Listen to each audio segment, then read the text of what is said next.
Hello everyone, Mrs. Markey here. We are going to do a quick recap of our class from Monday. First class at LLA, and you all will have gotten these sketchbooks and putting your names on them and ready to go. You also will have gotten a set of pencils. So this is what it looks like inside. Each of you should have that. I will have you write your name on it if you have not done it yet. But this is what it looks like. You have your range of 4H to 8B pencil. And these are what we're going to use today along with a blending stump. So the first thing we did in class is we swatched out our pencils. So I'm going to do that. So you're going to take your 4H and you're going to lay down a square of color, and you're going to label that 4H. Now watch how I am holding my pencil. When you want to lay down color and you want to lay down a lot of it and you want to lay it down evenly, you want to hold your pencil kind of like that. That's going to give you the best coverage when it comes to evenness and consistent application, which I guess is another word for evenness. All right, so that's a 2H. I'm gonna do this really quickly. I'm hoping to keep this video under half an hour so you guys can get what you need out of it. So this is an H. These are just progressively getting a little bit darker. You can really feel the hardness in the H pencils.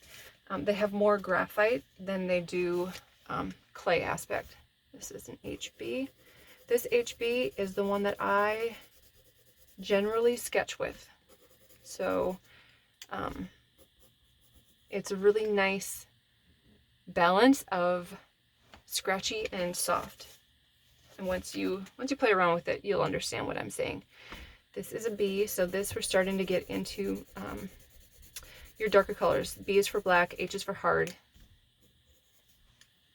And there is more of a clay component to the B pencils. And so it's softer, so you can lay down darker color. You're leaving more of the pigment behind than you would with your H's. And the H pencils, they get really light. They can go down to like 12H, I think, which is barely even a whisper of color. I don't know that I have one that light, but there's 3B. Oh, that was a B, sorry. This was 2B. 4B, you can see the difference between the H's and the B. And this is a good, anytime you get something new, any sort of new medium, it's really good to do a swatch page, just so you know what you're working with, and so you have an idea of what color will lay down. Especially when it comes to watercolor. When we get into watercolor, we'll be doing a swatch and a mixing chart, so you know exactly what color is going to come out of that little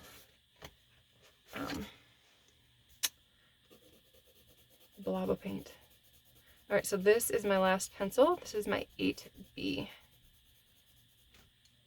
Now, if I were to keep going, I could get a lot more color out of there. Pencil is made to be layered. It's not meant to cover necessarily in one application. So don't be afraid to put multiple layers if you need to.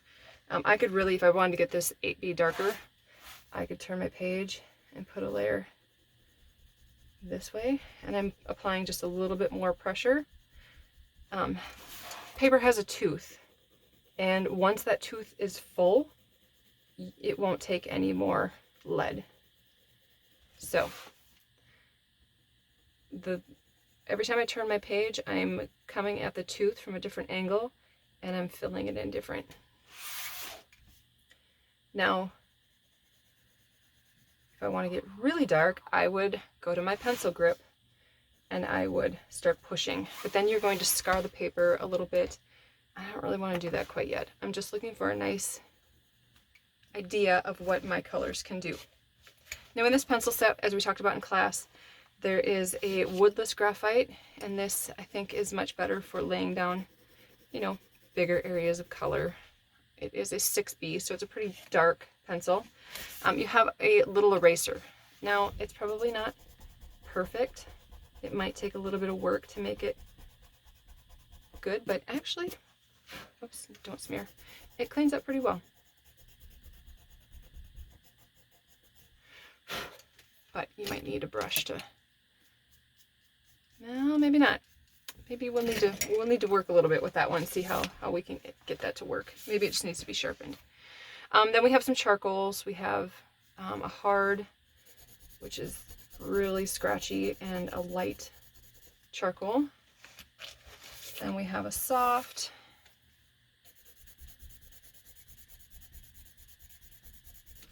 And then we have a, oh, that was a medium, sorry. This is the soft. And that's going to put down a lot more color. Okay, and as you can see, maybe you can't see, but the graphite, if you do a lot of pressing, it gets really shiny. So you can really kind of tell when the paper's full because it's shiny. The charcoal never gets shiny. It's a very matte finish. All right, so I'm going to pick 3 pencils. I generally do my sketching in HB. I like to have a mid-tone B pencil, which is my 3B, and I always go with a 6 or an 8 or one of my darkest Bs, because I like to get a good depth and range of depth into my picture because that makes it more realistic. So what we're going to do, we are going to play around with our pencil a little bit. We're going to do some warm-ups. The first thing we're going to do is some warm-ups. I'm going to show you some different pencil holds. So I'm just going to take my HB. And the first one is the normal pencil hold. So we're going to talk about 3 holds. So we're going to kind of make some circles. So you anchor your hand on the ground or on the page, and it's mostly your fingers that are making these circles or doing your shading. You can really see the pencil lines a lot more when you shade this way. It takes a lot more work to make those disappear. Okay, the second pencil hold is about midway, and this is going to be looser and softer. And when you go to shade, you can get a lighter, more even tone. You still have some pencil lines because you're still on the tip of the pencil. But it's much softer. And the last hold is at the end, and I usually like to do it like that. Kind of put it between my fingers like that. And this is going to be a nice loose. You can even hold it like right at the tip. Even pull your hand off, but that's a little less easy to control. But if you lay your hand down and you do loose circles, and then for shading, you're using the whole side of the lead, and so it's going to lay down a very even coat. And then you can go in with your blending stump and you can soften that. So let's try and soften this one. Okay, that blended out the lines pretty well. Let's see what this does. That blends out the lines really well.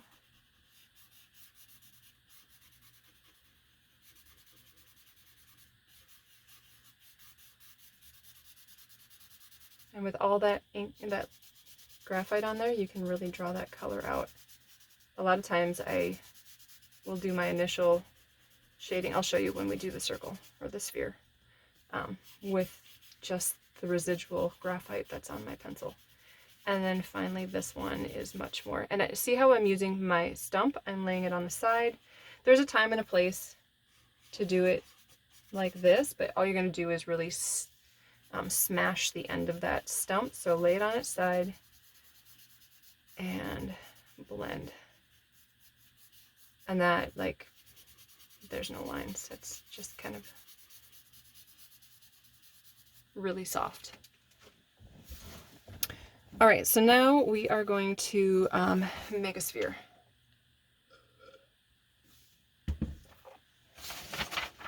We're going to do something similar to this. So we are going to draw a circle.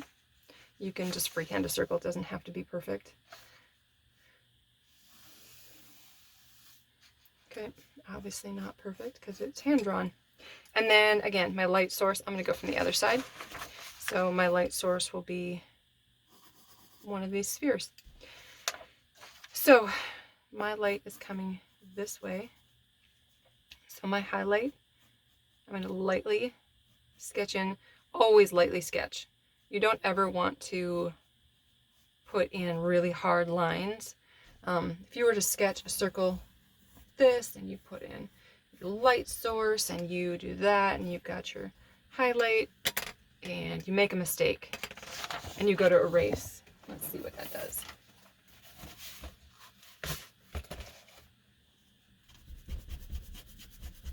You can't erase it.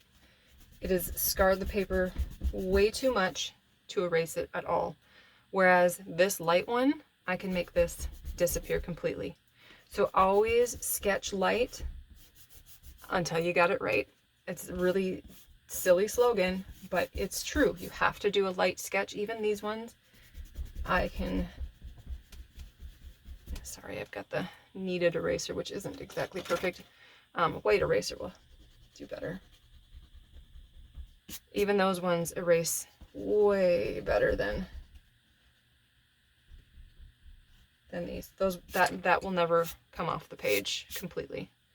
Whereas these light ones are gone. Gone. So always sketch light. It's really important. Sorry, that's really bugging me up there. Okay. Okay, so now we establish our light source, and like I was saying with my stump, I could just lay some soft color down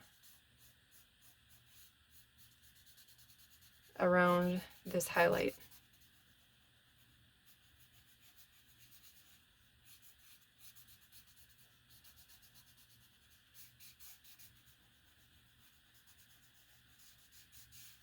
All right, now that I have that, I'm going to take my H pencil, and I'm going to do my grip, my end of the pencil grip, and I'm going to start laying some color down. You could definitely grab a lighter H if you wanted to do that. Now, there's going to be curvature on the edge of the ball.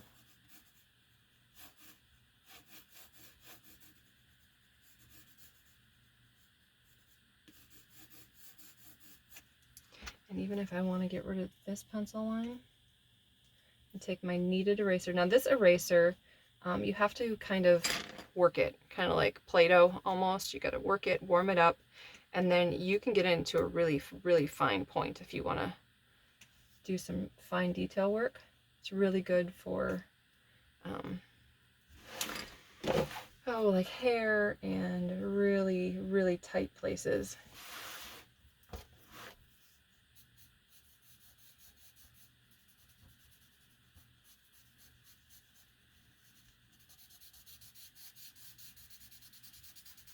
Now we're going to start blending.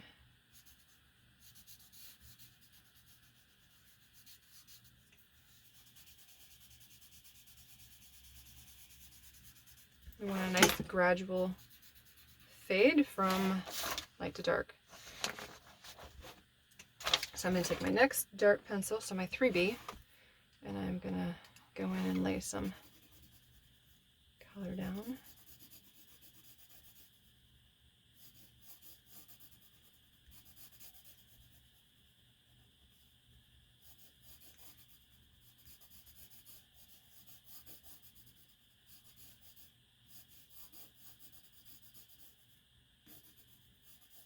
All right, and then my 8B.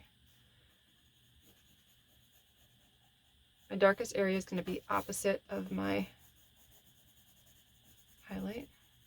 Actually, it's going to be right on the bottom. And we always, always, always want to anchor our work. Okay, so we're going to put this shadow, this cast shadow, and that will make it appear like it's sitting on a table. All right, so we've got the initial first layer.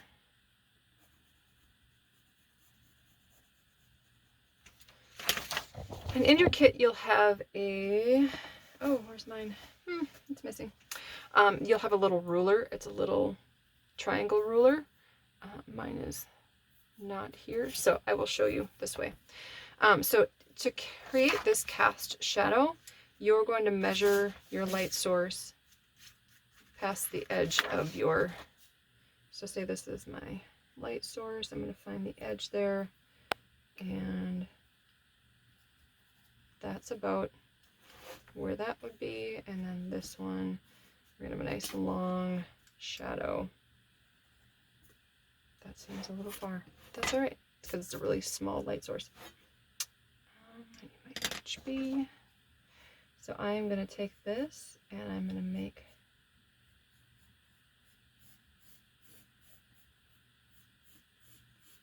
a long cast shadow. Maybe a little more rounded.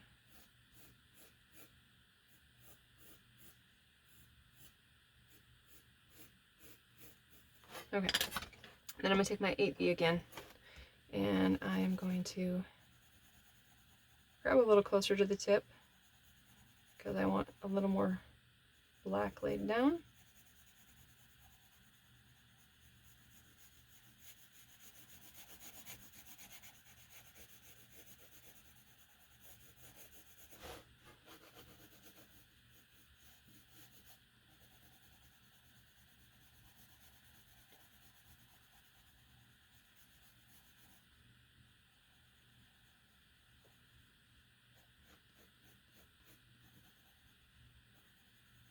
This really grounds your object. It makes it look way more real.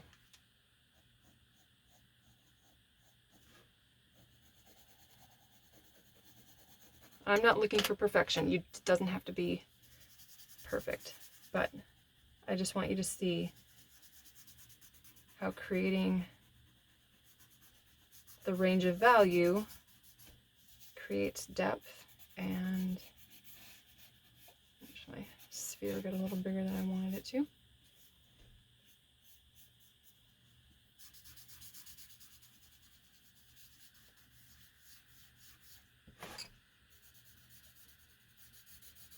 Okay, so I want to get it all blended.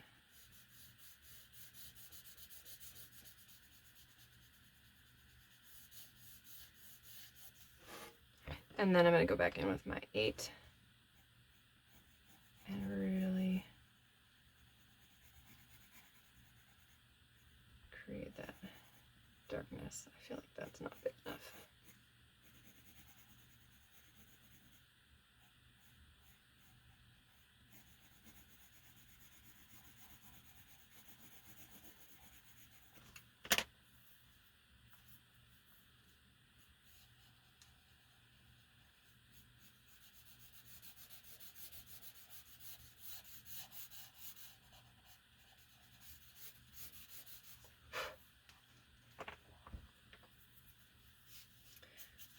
Now there's a lot of graphite on that, so either I can turn and use a different end and just kind of reserve my blending stumps for certain values. Like this will be my light one, this will be my dark one. You could wipe it off on a paper towel. There's lots of different ways. You can clean it with the sandpaper, but it does change the blending stump a little bit. You can also blend with a Q-tip, there's lots of different options for blending. Q-tip makes it really soft.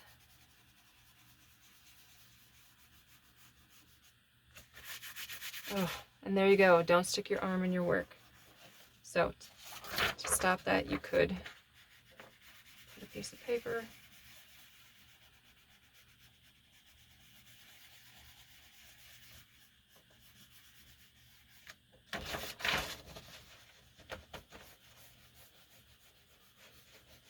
Okay, the Q-tip really almost works better than the blending stump as far as spreading that color and making it softer. So that's our activity that's our first practice that we did in class. So don't ever be afraid to come back and make one of those and just practice. Okay, and I need your work clean. So we didn't get a chance to talk about that because I forgot the handouts, but we will be definitely talking about that this week. I expect your work to be tidy. It doesn't have to be perfect, but I don't want smears all over your page. Okay, there's no reason for that. Grab an eraser, clean up some of the smears, and you'll be fine. It doesn't need to be filthy everywhere. So that was our in-class exercise. I'm going to quick talk about our homework and what I expect you to turn in next week. I think that was all we talked about in class. Okay, we're still recording. Let me drink. So our homework for this week, your page will look like this. I have an Art 1 and an Art 2. So Art 1 is anyone who has not taken a high school art class ever. Art 2 is for those students who have taken my art class previous years. So this is my 3rd or 4th year teaching high school art. So some of you had the opportunity to have me before. So what you can do for your home project is you are going to find a white object. You can take a cup, you can take a bowl, you can crumple a piece of paper and set it on a light surface. Anything like that. You can even, I mean, I'd like you to draw from real life, but if you had to do a picture, you could take a black and white picture. Let me see if I have my example. I'm really just thrown off this week. Oh, here it is. Okay, you could take a black and white picture and read the shadows better. This isn't a perfect example, but it is a good example of reading shadows is much easier when you're getting started on a black and white photo because they've done all the hard work for you, whereas sometimes you don't know if it's a shadow or if it's color. Like, sometimes shadows are confusing because sometimes they're just a color. So I like to work from black and white photos, especially when I'm first starting. Anyway, so you're going to take a white object and you are going to place a flashlight next to it. Okay, so you're going to turn off lights and you're going to cast shadows. I don't know if you can really see it, but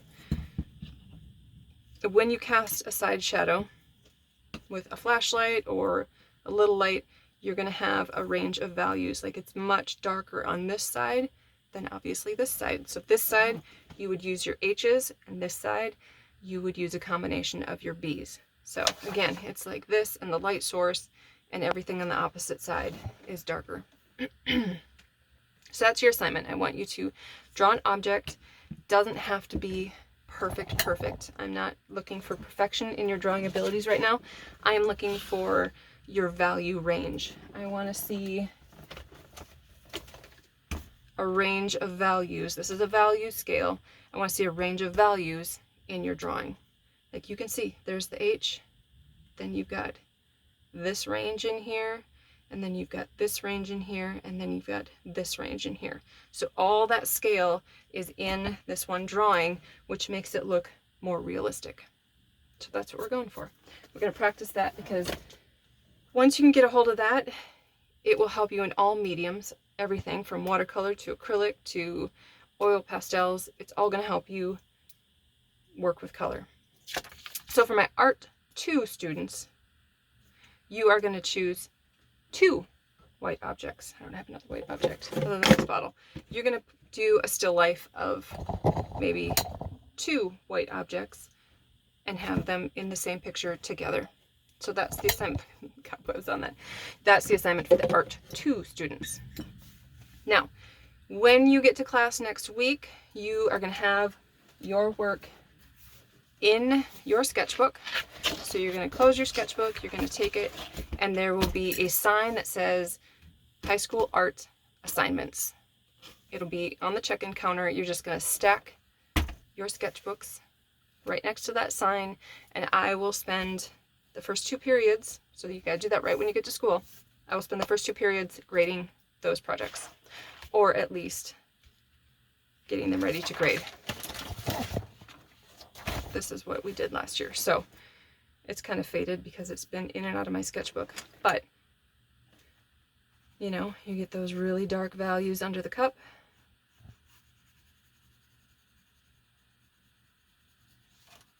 Okay, so make sure you turn in a completed assignment. You will be graded on 3 different areas. You will be graded on effort.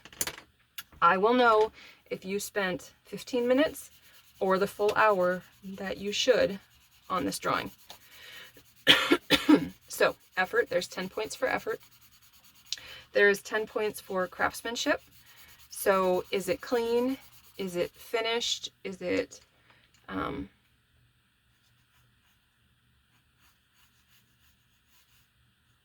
what is your craftsmanship like? Is it, did you draw everything with your pencil held like this and it's really scarred into the paper? Or did you practice different holds, different techniques, stuff like that? I can tell that also. If you have to really work to change it up a little bit. Like we talked about at the beginning, you can tell when that paper has been scarred by hard pressure. It's easy to see. So that would be craftsmanship. And the last category is completion. So you get 10 points for a complete project. Did you meet all of the requirements? Did you do all of the steps, or did you skip some? You will get docked points if you skip some.